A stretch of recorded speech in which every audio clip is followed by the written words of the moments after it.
Right, welcome back everyone. We're continuing with reading the Twits. We've just learned a little bit more about Mr. and Mrs. Twit. Mr. Twit has just tricked his wife by putting a frog into her bed because she put a glass eye into his mug of beer. The Wormy Spaghetti.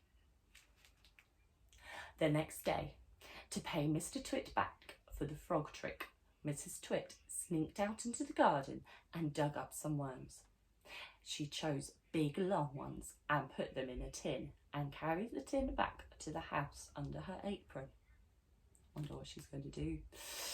At 1 o'clock, she cooked spaghetti for lunch and she mixed the worms in with the spaghetti, but only on her husband's plate. The worms didn't show because everything was covered with tomato sauce and sprinkled with cheese. "Hey, my spaghetti's moving," cried Mr. Twit, poking around in it with his fork. "It's a new kind," Mrs. Twit said, taking a mouthful from her own plate, which of course had no worms. "It's called Squiggly Spaghetti. It's delicious. Eat it up while it's nice and hot." Mr. Twit started eating, twisting the long tomato-covered strings around his fork and shoveling them into his mouth. Soon there was tomato sauce all over his hairy chin. "It's not as good as the ordinary kind," he said, talking with his mouth full. "It's too squishy." "I find it very tasty," Mrs. Twit said. She was watching him from the other end of the table. It gave her great pleasure to watch him eating worms. "I find it rather bitter," Mr. Twit said. "It's got a distinctly bitter flavour. Buy the other kind next time." He didn't notice. Mrs. Twit waited until Mr. Twit had eaten the whole plateful. Then she said, "You want to know why your spaghetti was squishy?" Mr. Twit wiped the tomato sauce from his beard with the corner of the tablecloth. "Why?" he said. "And why it has a nasty bitter taste." "Why?" he said. "Because it was worms," she cried, clapping her hands and stamping her feet on the floor and rocking with horrible laughter. What a mean woman. The funny walking stick. To pay Mrs. Twit back for the worms in his spaghetti, Mr. Twit thought up a really clever, nasty trick. One night, when the old woman was asleep, he crept out of bed and took her walking stick downstairs to his work shed.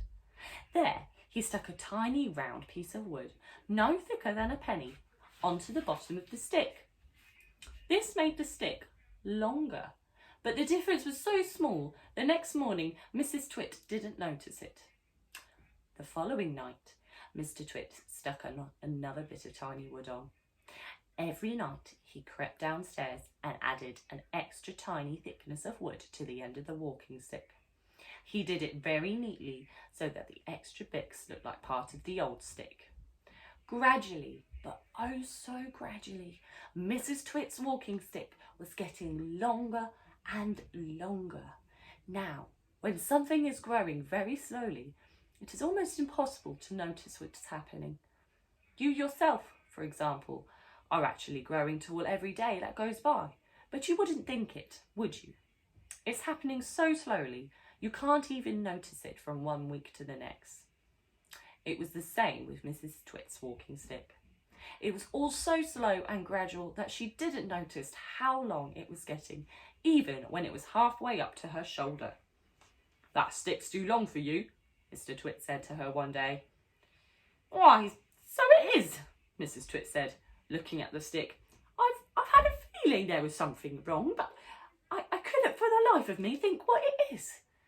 "There's something wrong, all right," Mr. Twit said, beginning to enjoy himself. "What can have happened?" Mrs. Twit said, staring at her old walking stick. "It must suddenly have grown longer." "Don't be a fool," Mr. Twit said. "How can a walking stick possibly grow longer? It's made of dead wood, isn't it? Dead wood can't grow." "Well, then I'm worth what has happened," cried Mrs. Twit. "It's not the stick, it's you," said Mr. Twit, grinning horribly. "It's you that's getting shorter." I've been noticing it for some time now." "That's not true," cried Mrs. Twit. "You're shrinking, woman," said Mr. Twit. "It's not possible." "Oh, yes, it jolly well is," said Mr. Twit. "You're shrinking fast. You're shrinking dangerously fast. Why, you must have shrunk at least a foot in the last few days." "Never!" she cried. "Oh, you have. Take a look at your stick, you old goat, and see how much you've shrunk in comparison. You've got the shrinks. That's what you've got. You've got the dreaded shrinks." Mrs. Twit began to feel so trembly she had to sit down.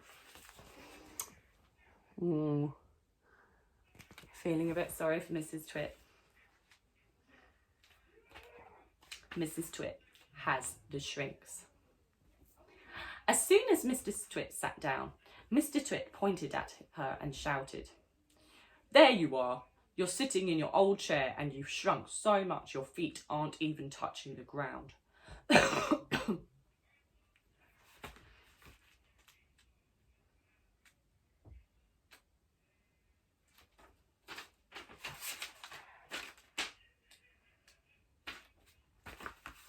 Mrs. Twit has the shrinks. As soon as Mrs. Twit sat down, Mr. Twit pointed out at her and shouted, "There you are. You're sitting in your old chair and you've shrunk so much your feet aren't even touching the ground." Mrs. Twit looked down at her feet, and by golly, the man was right. Her feet were not touching the ground. Mr. Twit, you see, had been just as clever with each chair as he had been the walking sticks. Every night when he had gone downstairs and stuck a little bit onto the stick, he had done the same to the 4 legs of Mrs. Twit's chairs. "Just look at you, sitting there in your same old chair," he cried, "and you've shrunk so much your feet are dangling in the air." Mrs. Twit went white with fear. "You've got the shrinks," cried Mr. Twit, pointing his finger at her like a pistol. "You've got them badly. You've got the most terrible case of the shrinks I've ever seen." Mrs. Twit became so frightful she began to dribble, but Mr. Twit, still remembering the worms in his spaghetti, didn't feel sorry for her. "I suppose you know what happens to you when you get the shrinks," he said. "What?" gasped Mrs. Twit. "What happens?"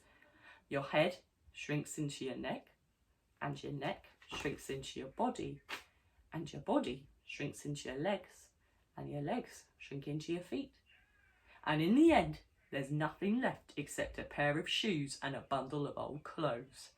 "I can't bear it," cried Mrs. Twit. "It's a terrible disease," said Mr. Twit. "The worst in the world." "How long have I got?"